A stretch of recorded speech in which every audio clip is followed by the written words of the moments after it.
Let's go.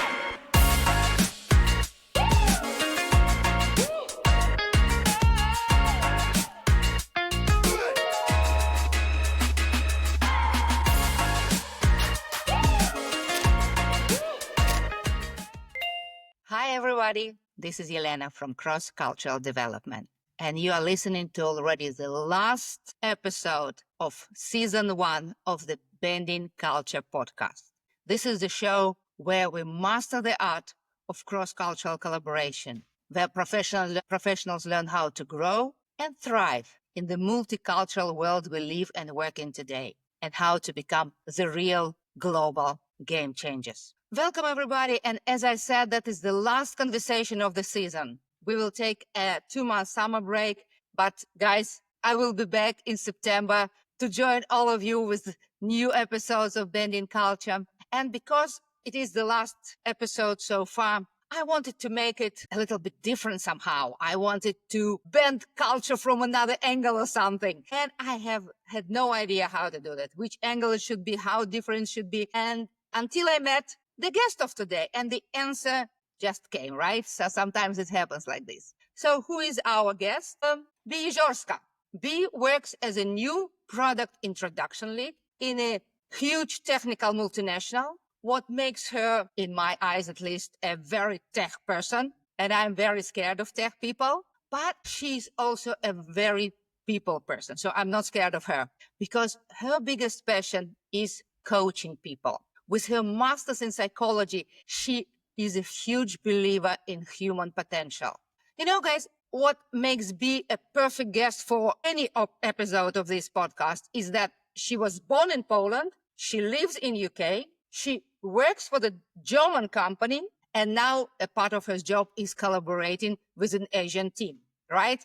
But what makes her a perfect guest for this particular episode is that through her work as coach, she believes that our true power, that reaching our full potential, that becoming the best version of ourselves is what unites us as human beings, what reaches actually beyond all the cultural differences. And that is what we are going to talk about today. Yes, we are coming from different cultures, and that makes that we look at things differently. That makes that we understand and perceive a lot of things in a different way. But in so many ways, we are the same. And in the world of separation, of polarization, it is crucial to take a pause and think and talk about what unites us. And that is what Bee and myself will try to achieve today. So Bee, welcome. Great to have you here with us today. Wow, thank you for inviting me and for having me here. And it's such a pleasure to be here. And no pressure to the last episodes. Yeah, exactly. I will try and share my passion for the culture topic. Yes, well, I'm looking forward to it, and I hope, guys, you too. Bee, you chose this subject. We were talking with you, we were having this digital cup of coffee, and you said, yes, we are different, but we're also the same, and it struck me. So why is this issue about what unites us as human beings so important to you? Yes, very often we look what we can improve, what is missing, but we not look what we have already. And it's the same way what we have in common. Because when we have something in common, it's better to communicate, to build really meaningful relationships. If I know what I have, something, maybe small thing in common with someone else. And this really helped me to understand better other people. And this is something what I also noticed during my coaching sessions. So from your coaching sessions, what do we all have in common? That's a huge question. I know that I'm putting you on the spot here. I mean, my favorite, emotions. It's something that really unites us. Imagine airport, hospital. It doesn't matter what part of the world we are. It's a joy of arrival when we are welcoming people, or it's sadness when we say goodbye. And if you in Poland or USA, you have the same feelings, the same hopes, similar dreams. We all have dreams. We might have different dreams, but this is something what unites us. If I may, just before this episode, I was thinking, because I have really huge passion for people and I'm fascinated by them. And this is what I noticed. I was 9 years old. So ages ago. Da.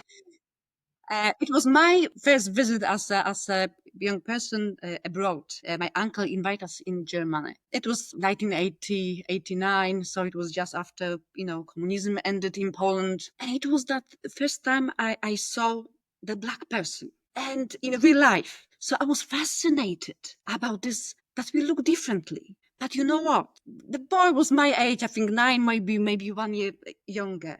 I didn't speak German. He didn't speak Polish. But every day we play together on the playground. Yeah. And somehow we communicated. We smile. Smile is something that is common. We hug or handshakes. And this is obviously at the time I didn't see this. For me, it was like just play with another person. But now very often I come back to this memory. This is what unites us. Yeah. Because The gestures, feelings. As a child, you cannot maybe even imagine the bigger difference than the color of the skin, right? As 9-year-old, you don't have all these other biases grown-ups already have. So if that huge difference cannot stop two little children from communicating, from willing to connect to each other, how is it possible that the grown-ups have so many problems with connecting and communicating to different kind of people? Correct. Very often I think we need to back to our childhood when we were more curious and not judgmental.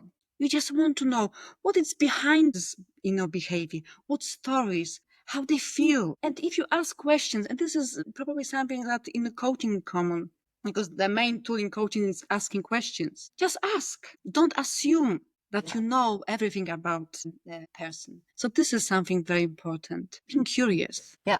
You're doing the coaching services for the multinational you work for, right?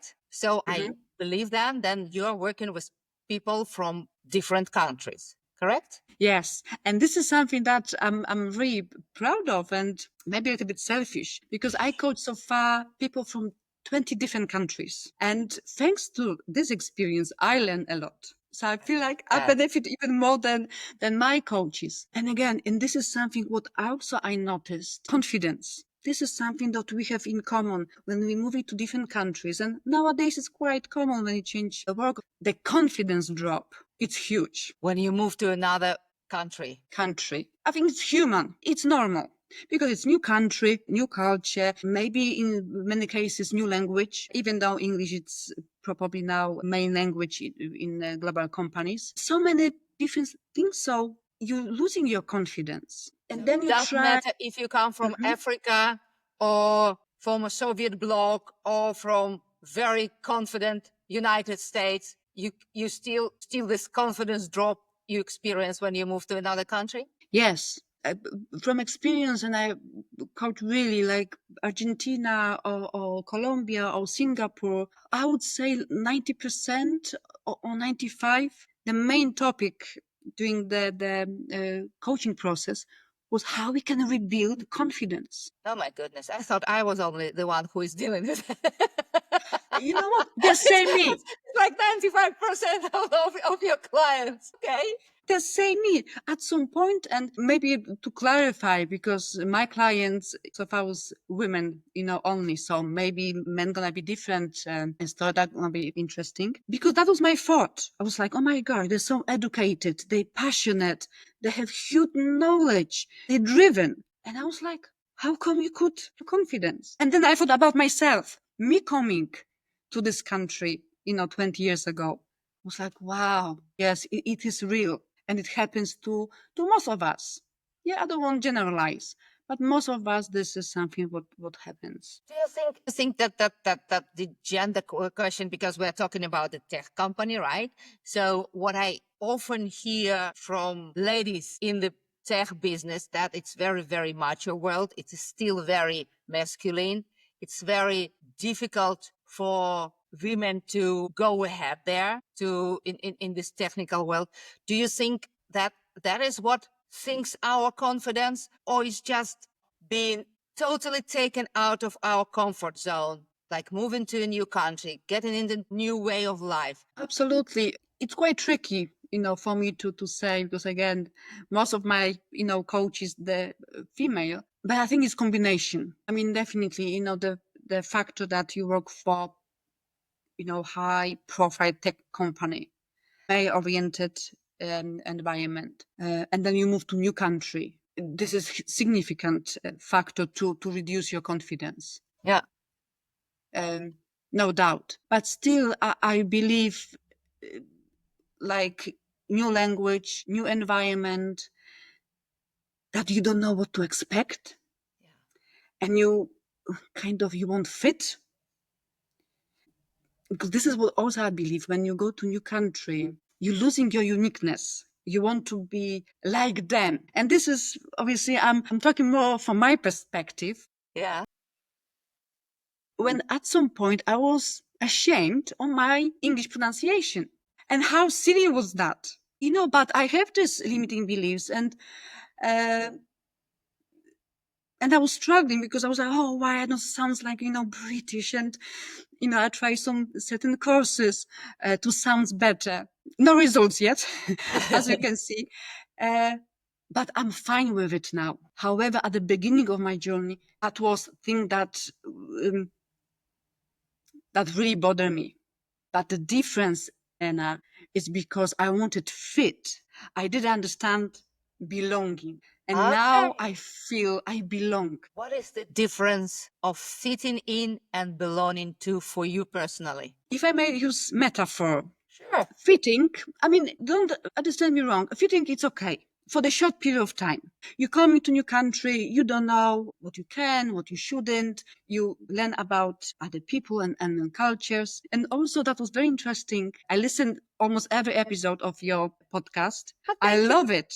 I highly recommend everyone. And one of your guests mentioned, I don't remember name, I think she was from Russia in HR, moved to different country, and her approach, and her manager said, or you have to adapt or you won't survive here. Yeah. So at this point, and I was like, wow, very powerful. But yes, so for a short period of time, fitting is okay. Yeah, because you have your needs, you need to feel safe. But for a long period of time, it won't work. You're gonna feel like you're missing something. Because fitting, it's like piece of puzzle. Mm-hmm. It's perfect shaped and it fit perfectly to the bigger picture, but can fit only one place. You can move to another Wow. bed. Yeah. Oh. But in time, you grow, your confidence build, you want to be yourself. And then you feel like, I don't feel comfortable here. I don't like here. Yeah. Yeah. When I would like think of belonging like a meadow. Just imagine so many flowers, different flowers, insects, trees, puddles. You could say messy, but when you look at the picture, it's beautiful. It's symbiotic. And some flowers bloom in May, some in July. But it's made this beautiful picture when you really feel like you belong.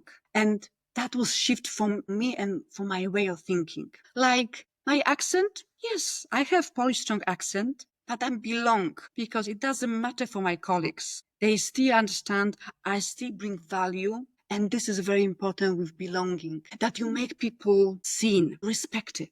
This is something that is multicultural. In every culture, every country, people want to be respected and seen and accepted from the way they are. And this is the difference between fitting and belonging. And I just share my favorite quote, I think ever, Maya Angelou. I'm not sure if you heard of her. She was the American poet and civil rights activist. And she said something really wise. You can forget what people did to you, what they said to you, but you never forget how they made you feel. Yeah. Right. Yeah. And this is something, and it's linked how we make them feel. If someone makes mistake, but you laughed, and you still feel like, okay, I made a small mistake, but I'm still bring such a huge value in the whole picture. Yeah. Yeah. So this is our role when I think about culture. Make people important. All people from all countries. Yes. Do you think the organizations do that? But you work in a huge company. Is it something that you experience there? Because you said your colleagues see your value. So that means that that's working good in the organization you work with? I think it's a process. It cannot be happen overnight. And I really believe that we in general in better situation than past, a few years ago. We talk more about this, how important it is to belong, to make this sense that you not just shape piece of puzzle of this. Yeah. You can grow, you can be yourself, and that's your superpower. And I see really this change, but this work has to be done by everyone. Absolutely. It's of course it's HR, it's CEO, what kind of culture they create, but it's up to me how I act or react to situations, to my colleagues, to the team as a whole. So it's big job to be Yeah. done by everyone. Everyone bring kind of Need small to brick put in effort. It's to put in effort effort to make it to to make this happen. results. Yeah. Yeah. I'm curious. You said that 95% of the cases that you work with have to do with confidence. Do you see that the coaching tools what you have and then you use for your coachees and help them to regain this confidence, do they help like everybody, not depending on the age? Yeah, with the gender, we already established that you mostly Mhm. work with women, so we take the gender aside, but the age, the cultural background, the coaching tools, are they universal? No. No? Super. That was easy. Again, we're all different. And what works for me won't work for you. Might, but might not. And that's why it's very important what I'm trying to do. Be curious again. I'm always offer. I'm always kind of compare coaching to opening doors of opportunities. Yeah. And it can be about new tool or, model or method or just different direction. And sometimes people happy when I open, those doors off. Yeah, they come in, but sometimes not for me. And this is again, when you open for Yeah. this and you understand that we're all different, then you can adapt and see what works for. But do I understand it correctly? It has more to do with us as individuals than actually that you say that people from Eastern Europe or Northern Europe, people from Europe are more coachable than people from Asia, for example. And this is really tricky question. I And I know, tell you, I know, I love tricky questions. yes, and I tell you why. Because for me now, when I look at the world, we're multicultural. Now you have Polish girl living in the UK, work for German company. So I really feel like my culture changed. I adapt certain things. And I give you example. I was so surprised, when I came 20 years ago. In the UK, we use names. It doesn't matter if it's my manager or teacher, we use names. Mhm. In Poland, you always use Mrs. Jeziorska or Mr. Smith, because this is sign of respect. Yeah. And when I came Especially to here older and people or higher people in hierarchy. Yeah. higher people Yeah. or elder people than you, Mhm. it's the same. So one of my colleagues, it was lovely lady. She represented like young plus. I think she was like 60. Okay. And I couldn't like, really? But it's inappropriate. And now for me, it's obvious. I use names to everyone. And then I'm struggle, Elena, when I come back to Poland. Yeah. Because I would like use names to everyone. And it's Yeah. inappropriate. So it's very difficult because even if I coach someone that's come from, I don't know, let's say Argentina, but lives in France for 10, 15 years, the culture is blended. So through questions or just openness, what works for you? What doesn't? Yeah. And again, never assume, because you could have this assumption that Argentina, the very people, also oriented, they love, traditions and they celebrate life. But maybe someone living for 20 years or 30 years in different country, maybe not so much. So this is awareness. And again, curiosity. Just be curious. That's why I think it's individual. Yeah. And I always come to people individually, and it always helps. And this is what I just, mentioned, not pieces of puzzles. Maybe for a short period of time, it's okay, but for the long term, not. Yeah. But again, I think emotions, it's common. Absolutely. So this might be something interesting for others. Just observe look at the body language, about inner emotions. Because I might use, and this is something I experience, I use certain tools. I love photography in coaching. And photography opens really, you're really unbiased when you share. But I can tell when someone is excited about this, but some people not. But the culture-wise, they say, no, it's okay. We can do, Yeah. because they were raised this way and they think it's polite. Yes. And then, job as a coach is like, no, you're the most important in this process. So it's we all have the emotions. It's the way we're brought up to show this or not to show these emotions, but we still feel them. One of my favorite series on Netflix is The Diplomat, and there is about the American lady diplomat which is coming to UK, and she's having a conversation with one of the British ministers, and he's asking for her help, but it is such in a British way that she did not get how urgent it was. And at a certain moment, he said to her, I pleaded you, I begged you, or something like that. And she's like, when did you do that? He said, all the time I said that and that and that. And it was so funny, speaking the same language Mm-hmm. and then being so far away in the way how we express our emotions. So at a certain moment, she says to him, you need to shout to me like the house is on fire. And he looks at her and said, the house is on fucking fire. Something like that.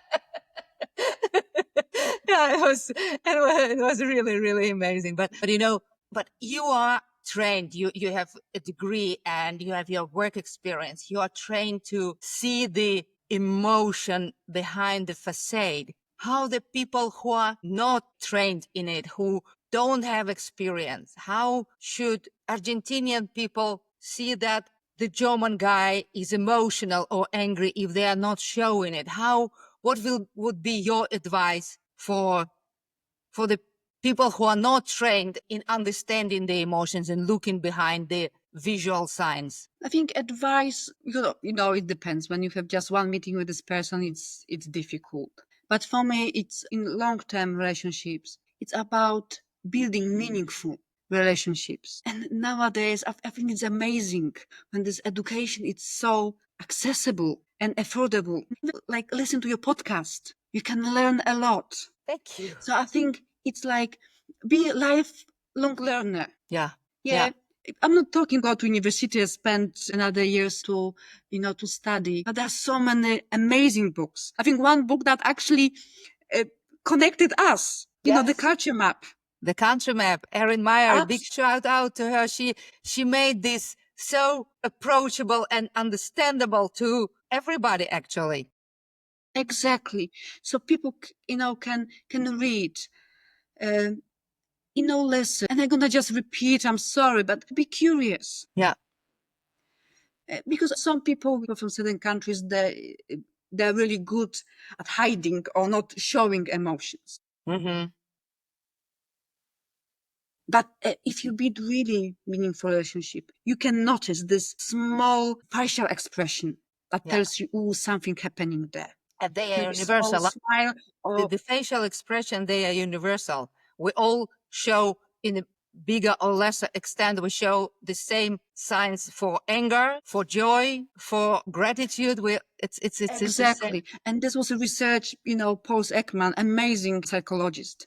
Emotions that they are universal. Okay. And of course, it's not like 100%. There are some tribes that it's not case in this matter. But in general, they are common. So you can see if someone is upset or someone is happy. Some people maybe have this big grin on face, maybe someone just small one. And if we understand that we all suffer the pain we suffer, that we all have the joyful moments, that they are not unique to us, they are just universal. And that is what makes us one species, right? One human being species.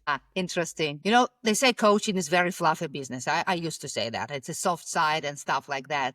But sometimes we do need to get on this soft side, because if we stay on this hard side, we don't make these connections. We are doomed as a society to progress as human beings. We are doomed if we just only stay on the hard business side. I have a question for you. I noticed that on your profile, you call yourself a culturalist. culturalist. That's the word, right? Mm-hmm. It sounds to me like a spot on term, but what is it actually? What is culturalist? Thank you.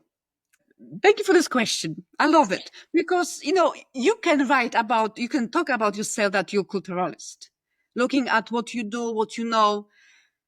Definitely. So I give you maybe two definitions and short from dictionary. Obviously, culturalist is the person that, study about culture, values, maybe share how important it is to promote culture, because it's obviously this cultural context is very important in understanding people.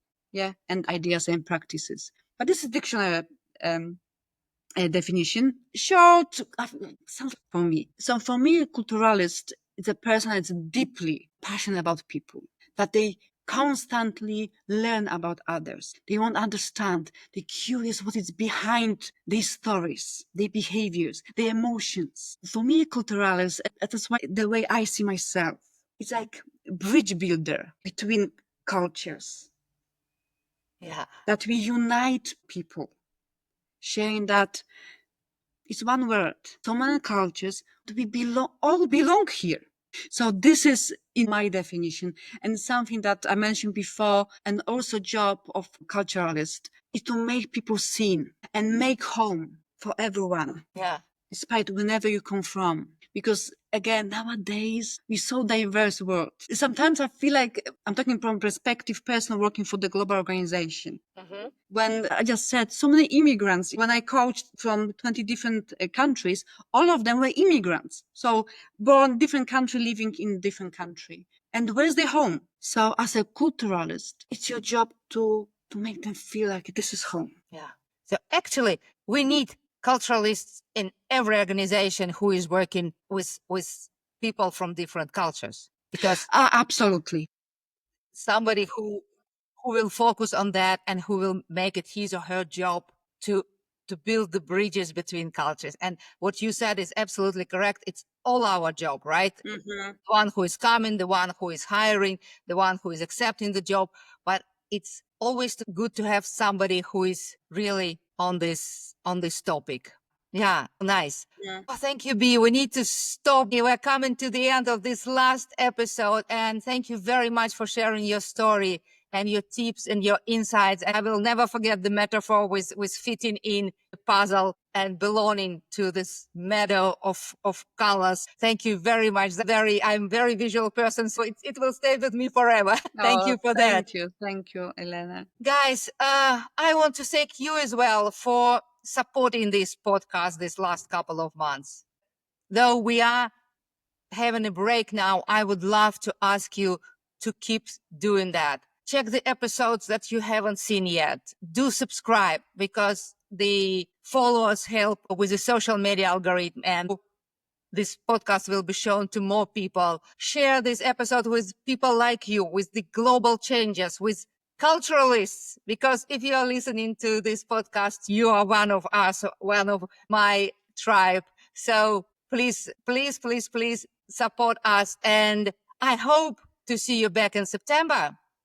And until then, this is Elena from Cross Cultural Development. Let's keep bending culture together to shape a thriving, inclusive business world. Have a great summer, guys. Thank you. And I see you in September. Thank you, Bee. Thank you so much. Thank you. Take care, everyone.